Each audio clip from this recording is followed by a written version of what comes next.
19. We've got a big match coming up on Sunday. On my right, I've got Andrew the Hurricane Canada, and on my left, Joe Magic Man Dorado. So, I want to ask you first, Andrew, what do you think's going to go down on Sunday? Well, it's not a question about what's gonna go down, Jim. It's about who's gonna go down. And let me tell you something, it's gonna be that guy right there. Cause everybody out there in the Midwest knows what the Hurricane can do. I've faced many a challenger in the ring, and nary a man has survived. So I'll tell you this much, Jim. If this son of a gun thinks that he can build up the cojones to get in the ring with me, he's gonna find himself twisted. All right, Magic Man, you next. What's gonna go down? Well, they don't call me Joe Magic Man Dorado for nothing. And I ain't pulling no rabbit out of this hat. All I'm pulling out of this hat is pain! And I'm gonna tell you what, this coming Sunday, all the audience is gonna see is me making this Hurricane Canada disappear. Let me tell you something, Jim. If this guy thinks I'm afraid of him, he's got another thing coming. Cause I got a question of my own for you, Magic Man. What do you and a fresh smoothie have in common? You're both about to get twisted. Yeah, that's right. Hey. Ow! All right. Ow! The twister's coming!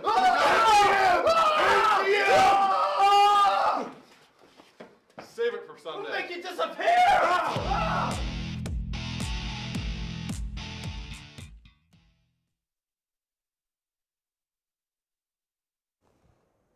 Good evening, everybody, and welcome to Film Juice. Welcome to Film Juice. Here we go. I'm Andrew Canada. I'm Joe Dorado.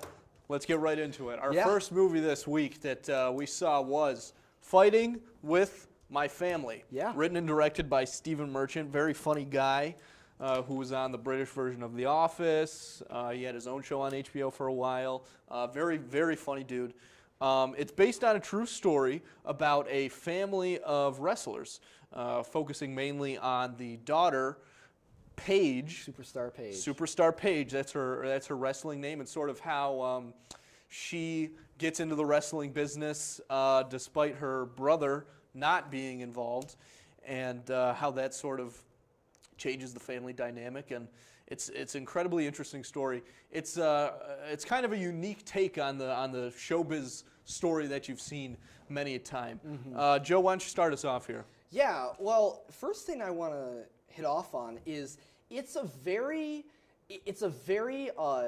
dramedy movie where it's not just a drama and it's not just purely comedy. Yeah. Like, it's really both. Like, and they really ingrained the dialogue. The dialogue's very funny, but it just rolls off. Both of those moments, whether they be dramatic or comedic, really do hit every time. Yeah, and the dialogue is just amazingly witty. Like, it's great. Yeah. The family in this movie is so ridiculous, but you know they're like real. Like, they're so real, like on screen. Absolutely. And not for a second do you think like it's just like something that's just happening just to happen in the movie. Yeah, and the standout for me in that instance is Nick Frost. God, who so good. I'm a big fan of that guy. He's obviously super hilarious. In some ways, I think maybe he's an underrated actor. But let me tell you, he disappears into this role. Yeah. Because as I said, I'm a fan, and I love when he comes on screen and anything. Yeah. I'm like, oh, there's Nick Frost. But in this movie, you feel the same way, of course. When he would come on screen, it wasn't like you were watching Nick Frost. Exactly. It was like you were watching this fellow that he was playing. Yes, right? and you know who Ricky I also Knight. have to say that about? And I did not expect it at all. Oh, yeah. Vince Vaughn plays the wrestling coach in this movie. Yes, sir. Hutch. And I am very used to Vince Vaughn whenever I see him in a movie being like, Vince Vaughn, that's him in the movie. Now, obviously, he doesn't disappear into the role, I'd say. But I would say, is a very good, he's very good in this movie. That's what I'm I would say it's probably his best performance Yes. in who knows how long. And there are, he does implement his own Vince Vaughn style that we've seen, and I hate to say it, but I know a lot of people have gotten tired of seeing. Mm-hmm. But he does implement that in a few places in here, but the rest of the time, He really does do a good job of just connecting with the other characters. Yeah. I mean, ultimately, I think this movie is just super well cast across the board. Mm-hmm. Oh my God. Oh, the person they casted for Paige, she was almost identical to like the actual Paige, which is it was nuts. And she also Florence Pudge is her name? I've never seen her in anything but she was great. She was amazing. I really loved her in this role. But yeah, the shots were great. I thought that was something that I was not expecting. Yeah. Was particularly on Paige. There are parts in this movie where she's quite alone, and particularly in those, the lighting was phenomenal. Yeah. I mean, the cinematographer Remy Frasian. I need to start learning how to pronounce names, but really went above and beyond, and even compositionally. Yeah. Really, you know, I expected to enjoy the script of this movie, but there were just other elements that really stood out to make a great movie. And I thought it was a great. It did a great job of showing the pressure of someone being a breadwinner for a family. Yeah. Because that's what she is. Like that's what she was. That's what pressured her to stay in because of the whole thing with her brother and the family dynamic there. And they did a great job of showing the family dynamic between the characters. No doubt about it. Especially I just feel like Jack Lowden, who plays Paige's brother Zach, I just feel like his character in particular was so well written. Yeah. And you can just see that in every scene that he's in, because he does play a coach, and he's been coaching his sister for years, and you just get such a sense of character who coaches his sister and everyone around him, not just in the ring but in life, which I know that sounds kind of cheesy, but it's so true. I'll say this, like the message of the movie, you've heard it before, it is like kind of cheesy, but it feels like a fresh take. Exactly. It feels, obviously, it's based on a true story, of course, as we said, but it feels like a really good original story. Yes, exactly. It's just fun to watch. Yeah, and I just want to say, like, they also, I think, it was really stressful, like, at times. Like, when stuff goes down, it gets doubt about stressful. it. That's so great. And when we were in the theater, you compared it to Creed 2. Yeah. In the way that you kind of know what's going to happen. Yes, you kind of know what's going to happen. But even when it does, you're still excited about it. You still have some kind of emotional reaction to it. Exactly. You know what I mean? And The Rock was in it, and he was good too. Oh, obviously. Dwayne Johnson brings it every time. Yeah. What would you rate this movie? An 8. I think that it's excellent. I think that it's a really good movie, and I hope that it doesn't disappear into obscurity. I hope that people go watch it and give it a chance. Yeah. Because they won't be disappointed. Yes, I could easily give it an 8, but I'm actually going to give it an 8.5. I really enjoyed it. I think it's a really funny movie. I think it's also a really compelling story. Yeah, and no doubt about even it. if you're not a fan of wrestling, because me I would see it easily. Exactly. Yeah. All right, everybody. We are going to be right back with the new How to Train Your Dragon movie, so stick around. You don't want to miss it.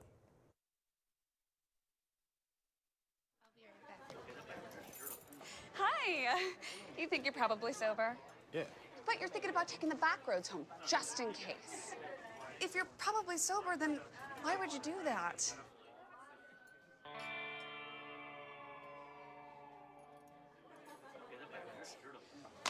Good choice. Probably okay isn't okay. If you see a warning sign, stop and call a cab, a car, or a friend. That's a full glass of wine. I'll be chatting you later. There are 16 million children struggling with hunger in America. That's 1 in 5 daughters, sons, neighbors, and classmates who don't know where their next meal is coming from. Yet billions of pounds of good food go to waste every year. It's time we do something about it. Feeding America is a nationwide network of food banks that helps provide meals to millions of kids and families in need. Visit feedingamerica.org to help them feed even more. Together, we can solve hunger. Together, we're feeding America. Hamilton was adopted from a rescue in 2008. He really likes to be around people. And as soon as I start to make my breakfast, Hamilton is right there. I get out my mat and I'm doing a downward dog and he's underneath. He's quite the pug about town. He gets invited to a lot of parties. He knows he's a pretty big deal. I mean, look at this little face. How could you not love him?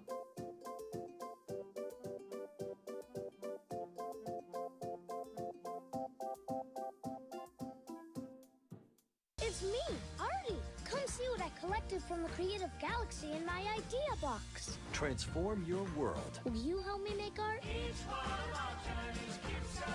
Before you throw it away, Hey, I have an idea. think outside the box. Go be amazing! Give your cardboard box another life. Recycle.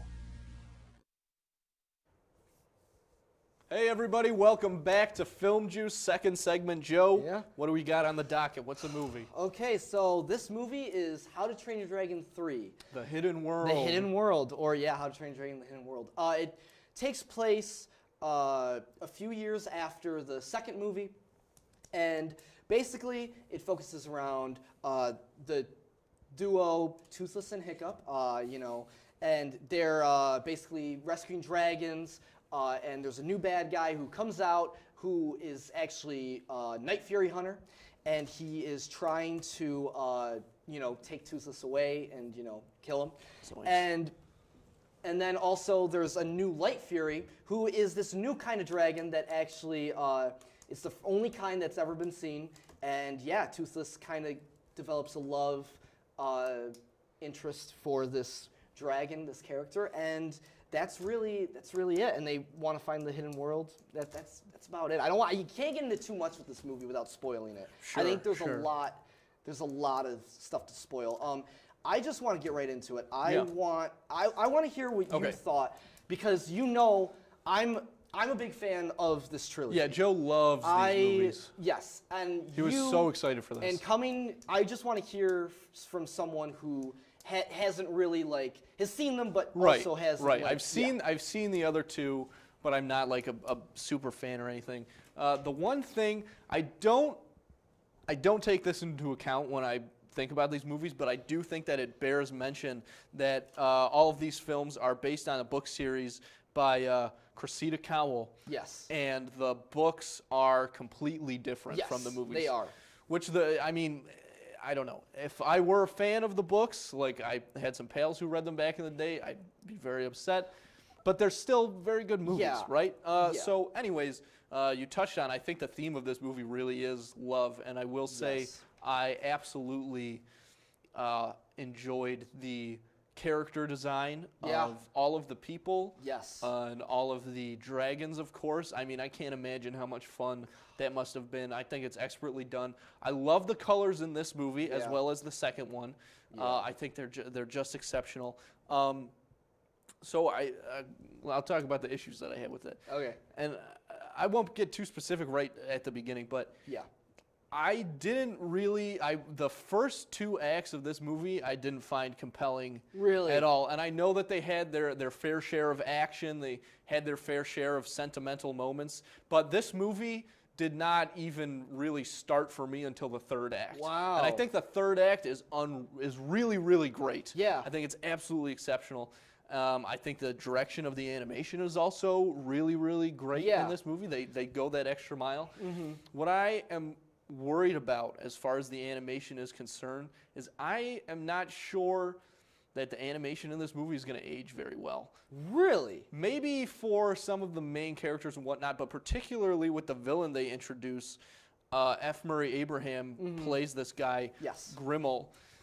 His character design reminds me a lot of the food critic in Ratatouille in the way that they're both very pale and they have these very long faces. Yeah. But if you watch Ratatouille now, I think that the film critic character is the one who, in that instance, aged the worst as far as animation is concerned. Sure. But still looks good, and I don't think that they're going to have the same luck with Grimmel. Okay. I don't know if I agree with that. I guess time will tell. Yeah. But the animation in this movie is amazing. It is some of the best animation in the style that I've ever seen. And I gotta say, there are two scenes in particular where it really shines, and it looks incredible, especially in the theater. There's one where they're this isn't a spoiler because it's in the title, when they're at the Hidden World. Amazing. That's really excellent. Incredible. It reminds me, the scale of that shot is the closest thing that I've seen to Coco. Yes. Yeah. That that we've watched, and I still think that Coco does that better, because I think those shots in Coco are unreal, but this is very close to it. And then the other scene, there's a scene with sand, and I've never seen sand looks so, I don't know how they did it. Like, the sand literally looks like almost real. There's a lot of attention to detail. There's no doubt about that. It's nuts. But anyways, that's how I think about the animation. The animation is great. Another thing, Roger Deakins actually was the visual consultant on this movie. And that's why I think some of the shots are so well composed. I think cinematography-wise, this movie's also great. I think there's a lot of great visual storytelling in this movie. That's very true. I don't, especially with the dragons. Yes, because that's just perfect, because the dragons can't speak, obviously, so they have to show everything through just movements and things like that, and that's done exceptionally well in this. That's my favorite part, are the scenes where they're just dragons. Yes, and that is the main focus of this movie. You going into it, you're thinking the main focus of this movie is going to be like the second one, where it focuses on this villain and this, this thing they have to overcome. But it honestly focuses more on the relationships between these characters, and how they are dealing with this new entity that has showed up, and it's about moving on. It's really about moving on, and also about self-love, and also not being reliant on other things. I think if I had to say the main theme of this movie, one of the main themes, I'd say, if you love it, you let it go. That is it. And I think it's one of the most perfect endings to a trilogy. I really do. I do like the ending of this as well. I think it ends the whole trilogy really well. It ties up everything nicely, and it really it has comedy, it has action, and I'd also say it has those really heartfelt moments that the second one had. So one thing I'll say that this trilogy as a whole does really, really well is character development. Yes. Of every character. Yes. Not just Hiccup, but Astrid and the other secondary ones as well. Especially Toothless, who doesn't speak at all. It's it reminds me of the carpet, kind of like the magic carpet from Aladdin. That's a good comparison. And it's just so well done, and I love it. And to think that you can fall in love with a character that doesn't speak, it's just amazing. It's really it's just Ariel, to really care about Little them. Mermaid. She doesn't talk for a while. It's good stuff. Yeah, it's so well done. All of this being said, I know that I did not enjoy this movie as much as you did, and I do think that it's good, but those first two acts, I almost want to go to sleep. Yeah, so I have to give this a 6.5. Wow. I think that's a fair rating. I completely disagree. I think for the animation alone, this movie gets a 7. But I'll digress on that. I'm gonna say this movie gets a 10 out of 10. Okay. That's what I gotta give it. I gotta give it a 10 out of 10. I think it's perfect. I really have no issues with this movie. I think it was wonderfully paced, and I think it's even better than the second one. The second one was pretty perfect. So yeah. All right, everybody, stick around for our throwback. We'll see you then.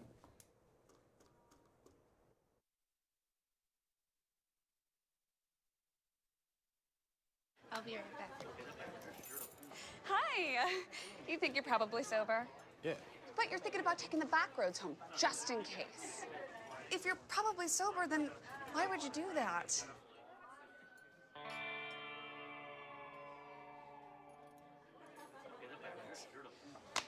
Good choice.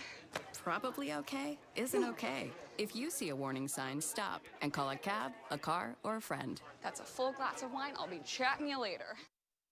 There are 16 million children struggling with hunger in America. That's 1 in 5 daughters, sons, neighbors, and classmates who don't know where their next meal is coming from. Yet billions of pounds of good food go to waste every year. It's time we do something about it.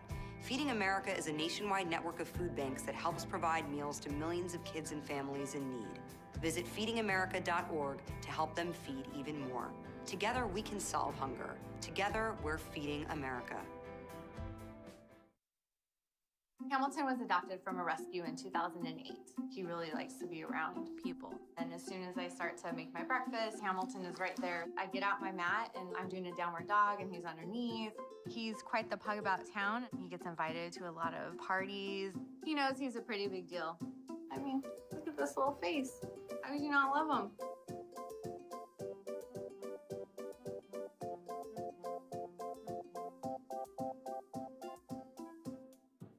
It's me, Artie. Come see what I collected from the creative galaxy in my idea box. Transform your world. Will you help me make art? Before you throw it away, Hey, I have an idea. think outside the box.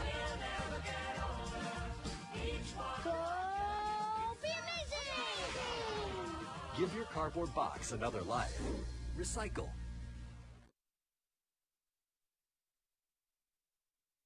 Our final movie today is an excellent, excellent movie, 1975, Monty Python and the Holy Grail. Yeah. It revolves around King Arthur and his knights searching for the Holy Grail. They go on a mission from God, and they get into all sorts of hijinks. They split up and search for it separately and then come together.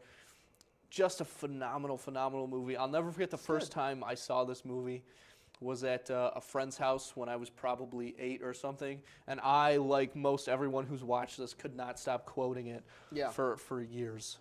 And I still bring it up sometimes. It is a very quotable movie for sure. No doubt about it. It has a lot of memorable moments. Yeah. So the first thing I want to say about this movie, I really like the editing of this movie. I think the editing of this movie is really cool. It's very quick paced. It reminds me of, not transition-wise, but just how it's cut-wise. It reminds me of how Edgar Wright gets his movies edited, where they're very, very like bam, bam, bam, like very quick, and it really helps with the comedic timing. Oh, I agree. The timing in this movie is one of the things that stands out. Obviously, Monty Python, one of the most famous sketch groups of all time. Yeah. And wow, do they just every inch of this movie, every single available piece of space is packed with jokes. Yes. They never let a moment go. Yeah, and that's one of my issues with the movie, is where I think that this movie has a lot of jokes. Some of them are great. Some of the bits are so good. But I also think, and this is just me personally, because I'll say it, I'm not the biggest fan of the kind of humor in this movie, and it's a lot of physical comedy, and it's also a lot of, there's not as much physical comedy as you're making it sound like there is. It's also a lot of repetitive jokes. Like, they always repeat, like, these jokes. Yeah, dude, they'll stay on a bit for like 10 minutes if they have to. Because that's the sketch. The movie is basically, all the sketches flow together, but it's basically a series of segmented Monty Python sketches. I'm just saying, I think some of the jokes just don't land as strong as they want them to. That's a personal thing with me. Okay, I'm I sure think you're some crazy. people, but I think it's completely valid that some people don't think it's as funny as others, and I do not think some of the jokes are as funny as I'm sure other people do. And that was just my thing, is some of the jokes, they just stay on for so long. It's like, okay, I'm ready for the next one. Like, sometimes like I just wanted to skip through parts. Like, it was so like. I think that the pacing of this movie is exceptional. It's an hour and a half. It's only an hour and a half, but it really flies by. I thought some bits felt like they lasted so long, and that was my main issue with the movie. Like, some bits just took forever to get over with, and I was like, okay, cool. Do you want to name an example? So I'm just curious. I didn't like, and then some bits felt really random, but like that was fine. Like this movie is very ridiculous. It's a ridiculous it's a ridiculous movie. And so that's fine. But I'll let you finish and then I'm gonna go say. But a movie, one part that like I was like, okay, I get it, cool, was the musical scene. I did not care for the musical scene at all. The one in at the Camelot, beginning, right? Yes, When they're showing up to Camelot? I was like, okay, cool. We're good with this part. All right, well, and then I know you're crazy because that song inspired a very renowned Broadway musical, Spamalot. I get that, but I just didn't think it was good.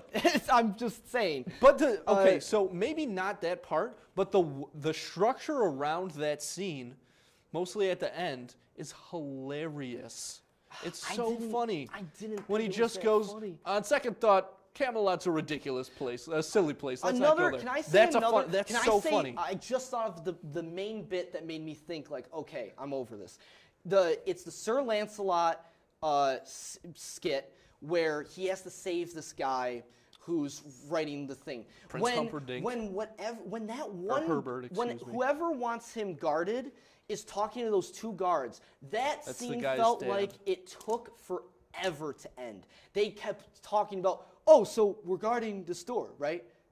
Yeah, you're guarding the. I just did not think it was funny at all. It was funny at first, and then it just like kept wearing on you and wearing on you, and that was where I think this movie's comedy like just fell on me. Like it just kept wearing on me. But parts of it are amazing. I think parts of it are amazingly funny. But that's all I'm saying is parts of it just are not as strong as others, in my opinion, and that hurts the pacing. I guess so. I disagree. I will say, I mean, we touched on it that it is a ridiculous movie. Yes. But what I absolutely love is the way that through these ridiculous jokes, they touch on things in this movie, like politics. Yeah. And I'm sorry, I can't think of another example. But they touch on those bigger issues, and the way that they describe them is hilarious. Really boils them down to their true essence, and then makes fun of it. Yeah. You No. understand Yes. what I'm saying? And I love that. It really is when they like find their like when they're on like one of the sketches like I really like, in my opinion, like it's like so funny, like unbelievably so well done, so well executed. There's this French guy who is amazing. Yeah, absolutely. That's played by the same guy who plays Lancelot, John Cleese. Yeah, and like so many scenes like that are so well done. That scene, I like the Knights of Ni. There's that famous scene with the Black Knight, of course. That's like the most famous scene in the movie. Yeah. And that's really great. But another thing I really liked about this movie is I love the animation segments of this movie. I agree. I think that's the one part that makes the transitions good. Yeah, is they when were they use great. the animation to do that. I just thoroughly enjoyed those parts. Every time there's an animated segment, I was like, that looks awesome. Yeah, like, I agree. This so movie well was made for super cheap. Yeah. So it's phenomenal that they did that. Yeah, the horse bit was interesting. Don't get started, Joe. If you start bad-mouthing that bit, I'm going to lose my mind. I didn't hate it. I didn't hate it. I just thought it was an interesting choice. Well, ultimately, Joe, what do you rate this? I'm going to give it an 8 out of 10. Okay. I'm going to give it a 9. I think that this is one of the funniest movies ever made, hands down. I think it's funny. I don't think it's one of the funniest movies ever made. I think it's a good movie that if it's on at a party, great movie to watch. And if it's on in the background, fantastic. You're a maniac. I think it's funny. I just don't think it's amazing. Okay. But I think it is funny, and I think there are parts of it that are very well done. All right, everybody. Well, thanks for tuning in to this week's episode of Film Juice. We'll be back next week with some more movies. So thanks for watching. We'll see you next time at the movies. About 1 over, but not bad.